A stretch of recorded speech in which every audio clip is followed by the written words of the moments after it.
Hello guys, in today's video I'm going to show you how to fix this D3D11 compatible GPU Fortnite error. This tutorial will be quick and simple. Just make sure to subscribe to this channel and leave a like on this video if you will find this guide useful.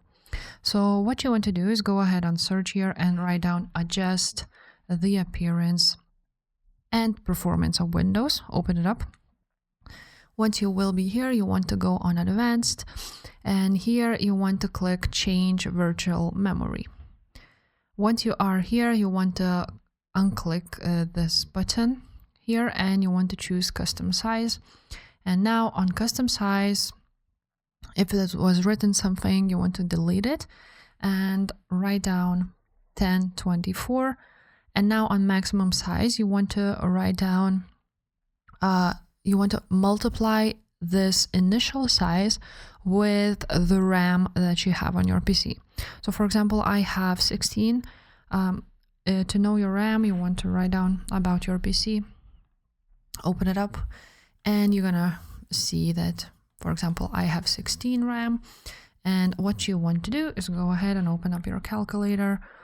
On your calculator, you want to write down 1024 times 16 or 8, whatever you're having.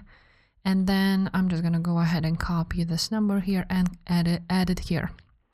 Now, once you have added it here, you want to go ahead and click set and then click OK.